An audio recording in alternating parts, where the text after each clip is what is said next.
வாழ்க வையகம், வாழ்க வளமுடன்.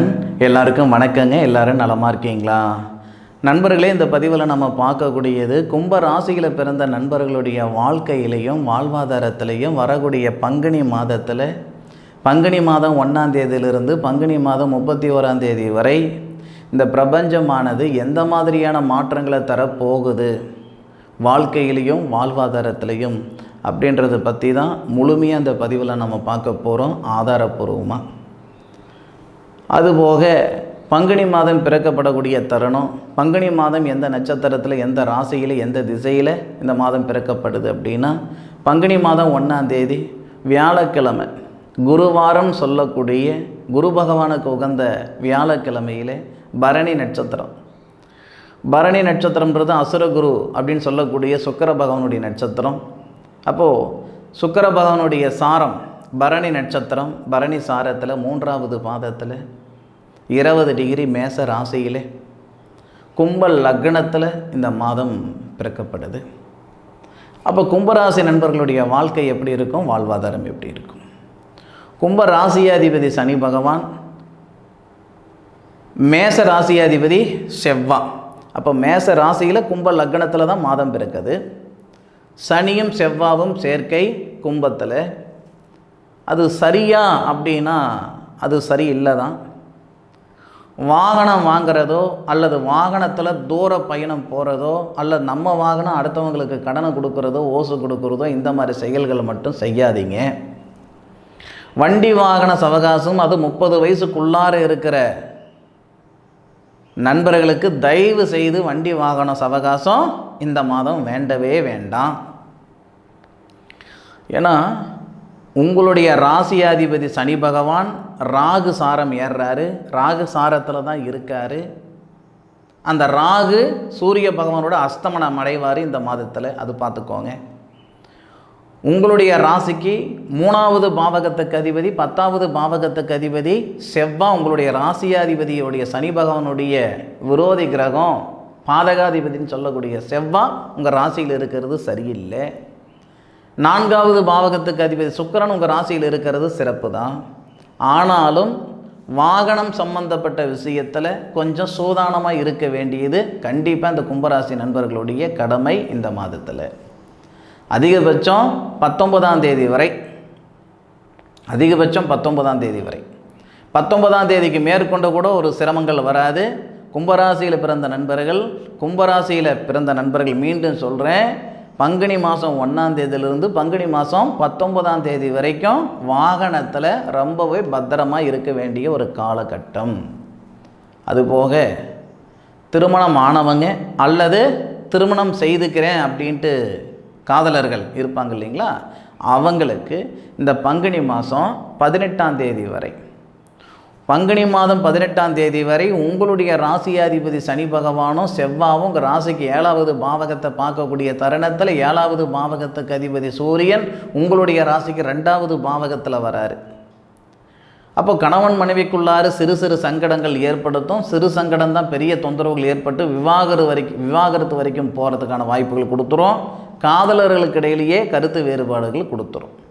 அப்போ பங்குனி 1ஆம் தேதியிலிருந்து பங்குனி மாதம், பங்குனி 1ன்னு சொல்கிறத விட பங்குனி 2ன்னு வச்சுக்கோங்க. ஏன்னா செவ்வாய் உங்கள் ராசிக்கு வரணும், பங்குனி 2ஆம் தேதி தான் வராரு.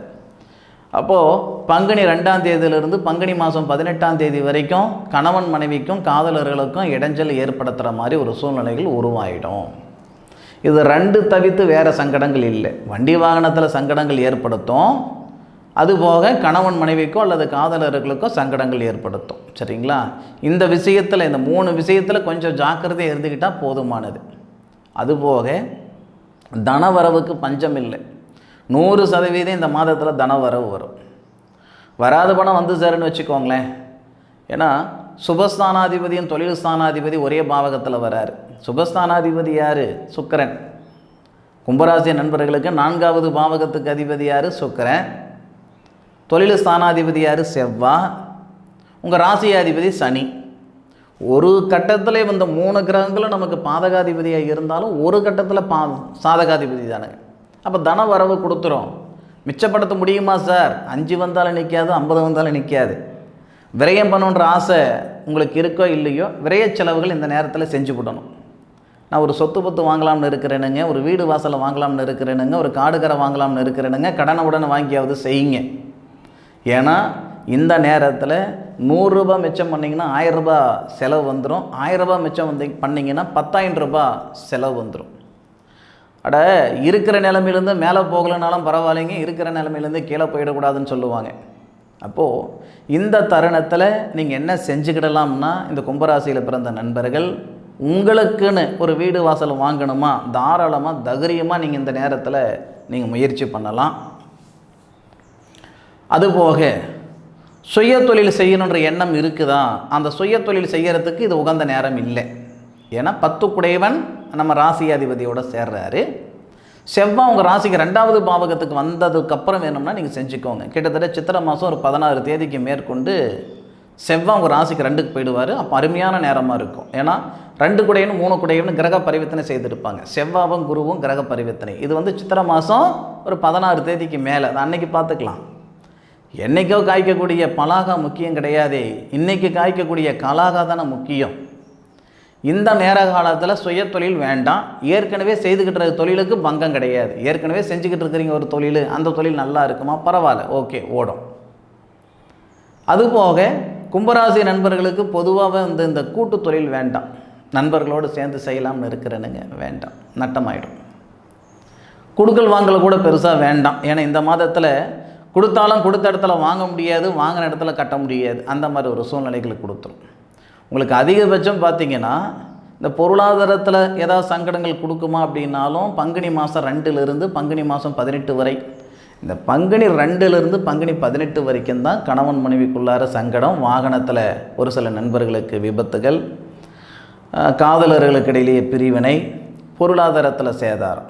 இது இந்த பங்குனி 2ஆம் தேதியிலிருந்து பங்குனி 18ஆம் தேதி வரைக்கும் தான். அதுக்கு மேற்கொண்டு நல்லாயிருக்கும். அதை பற்றி ஒன்றும் ஒரி பண்ணிக்க வேண்டிய அவசியம் இருக்காது. எது எப்படி இருந்தாலும் எல்லாருக்கும் எல்லா விதமான எதிர்பார்ப்புகள் இருக்க தான் செய்யுது. அந்த எதிர்பார்ப்புகள் பூர்த்தி அடையுமா? பங்குனி மாதம் 31 நாளில் பங்குனி மாதம் 16ஆம் தேதி உங்களுக்கு 16 நாள் உங்களுக்கு பாதகமாக இருக்குது. 16 நாள் உங்களுக்கு பாதகமாக இருக்குதுன்னா மீதி ஒரு 15 நாள் உங்களுக்கு சாதகமாக இருக்குது. பங்குனி மாதம் 1ஆம் தேதி நல்லா இருக்கும், பங்குனி மாதம் 18 தேதிக்கு மேலே நல்லா இருக்கும். அப்போது கும்பராசியில் பிறந்த நண்பர்கள் 4 வருஷத்துக்கு முன்னாடி 5 வருஷத்துக்கு முன்னாடி ஷேர் மார்க்கெட்டில் காசு போட்டேன், இது வரைக்கும் நட்டமாக இருக்குதுன்னா பங்குனி 18ஆம் தேதிக்கு மேற்கொண்டு ஓரளவுக்கு லாபகரமாக இருக்கும். ஒரு சில நல்ல விஷயங்கள் இந்த பங்குனி மாதத்தில் இந்த கும்பராசி நண்பர்களுக்கு ஏற்பட தான் செய்யுது. ஆனால் 18 தேதிக்கு மேலே, 18 தேதிக்கு முன்னாடி பெருசாக நம்ம சந்தோஷப்படுற அளவுக்கு ஒரு நல்லது நடக்கிற மாதிரி சூழ்நிலைகள் இல்லை. 18 தேதிக்கு மேற்கொண்டு நல்லது நடக்காமல் இருக்காது, 100% நல்லது நடக்கும். நிறைய நண்பர்களுக்கு திருமண தடைகள் எல்லாம் இந்த தருணத்தில் சரியாகும். எப்படி சார் சொல்கிறீங்க, என்ன காரணத்தை வச்சு சொல்கிறீங்க, எனக்கு கரெக்டாக ஆதாரத்தை கொடுங்க அப்படின்னா, திருமணக்காரகன் அப்படின்னு சொல்லக்கூடிய கிரகம் சுக்கிர பகவான் ஆண்களுக்கு, பெண்களுக்கு திருமணக்காரகன் அப்படின்னு சொல்லக்கூடிய கிரகம் செவ்வாய் சுக்கிரன் சேர்க்கை. செவ்வாய் சுக்கிரன் உங்கள் ராசியில் இருந்து உங்கள் ராசிக்கு 7வது பாவகம், அதாவது திருமண ஸ்தானத்தை பார்க்குறாரு. ஆண்களுக்கும் சரி அல்லது பெண்களுக்கும் சரி திருமணத்தில் இருக்கக்கூடிய தடைகள் சரியாகும். திருமண ஸ்தானாதிபதி 2வது பாவகத்துக்கு வராரு. திருமண ஸ்தானாதிபதி அந்த குடும்ப ஸ்தானத்துக்கு வராரு. சன்னியாசியாக வரைக்கும் நீங்கள் இருக்கிறீங்கன்னா சம்சாரி ஆகிற மாதிரி சூழ்நிலைகள் ஏற்படுத்திடும். நிறைய பதிவில் சொல்லியிருக்கிறீங்க சார், சன்னியாசினா என்ன, சம்சாரினா என்ன, இது ஒரு சில நண்பர்களுக்கு சந்தேகம் இருக்க தான் செய்யுது. திருமணம் ஆகாமல் இருக்கிறோம்னா பிரம்மச்சாரி, திருமணம் ஆயிட்டோம்னா சம்சாரி. அப்போது பிரம்மச்சாரியாக இது வரைக்கும் இருந்துக்கிட்டு இருக்கிறீங்க, இந்த தருணத்தில் சம்சாரி ஆகிடுவீங்க. அதுக்கான நேர காலங்கள் கொடுத்துரும். 6 வருஷமாக 7 வருஷமாக 10 வருஷமாக வரன் பார்த்துக்கிட்டு இருக்கிறேன், இது வரைக்கும் வரன் செட் ஆன மாதிரி இல்லை, இப்படி சங்கடப்பட்டுக்கிட்டு இருந்தால் இந்த தருணத்தில் திருமண ஸ்தானாதிபதி 2வது பாவகத்தில் திருமண காரகன் உங்கள் ராசியிலிருந்து திருமண ஸ்தானத்தை பார்க்கக்கூடிய தருணத்தால் திருமண தடைகள் நீங்கும். 18 தேதிக்கு மேற்கொண்டு திருமணமாகி பிரிஞ்சு போனவங்க இணைவாங்க. 18 தேதிக்குள்ளாக பார்த்தீங்கன்னா கணவன் மனைவிக்கு பிரச்சனைன்னு சொன்னேன், சிக்கல் வரும்னு சொன்னேன். 18 தேதிக்கு மேற்கொண்டு பிரிஞ்சு போன தம்பதிகள் ஒன்று சேர்றதுக்கான வாய்ப்புகள் இருக்குது. ஃபஸ்ட்டு பாதகத்தை கொடுக்குறாரு இந்த பிரபஞ்சம், 18 தேதிக்கு மேற்கொண்டு சாதகத்தை கொடுக்குறாரு.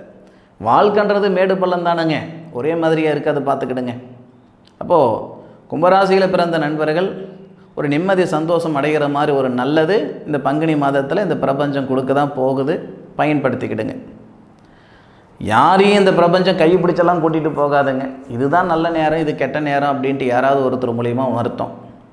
அப்போ நமக்கான பாதை இதுதான் அப்படின்னு தெரிஞ்சுக்கிட்டு அந்த பாதையில் பயணித்தா மட்டும்தான் போக வேண்டிய இடத்துக்கு போய் சேர்ந்துக்கிட முடியும். கும்பராசி நண்பர்களுக்கு அருமையான ஒரு நேர காலங்கள் 18 தேதிக்கு மேற்கொண்டு நம்பிக்கை உள்ளவங்க பயன்படுத்திக்கோங்க. என்னுடைய காணொலியை முழுமையாக பார்த்ததுக்கு மனசிலிருந்து மனமார்ந்த நன்றிகளை சொல்லிக்கிட்டு மீண்டும் அடுத்த அற்புதமான தருணத்தில் உங்கள் அனைவரையும் சந்திக்கும் வரை உங்களிடமிருந்து விடை பெறுவது உங்கள் வீட்டு ஜோதிட நண்பனான மா காளிதாஸ் மணிகண்டன். திருச்சிற்றம்பலம்.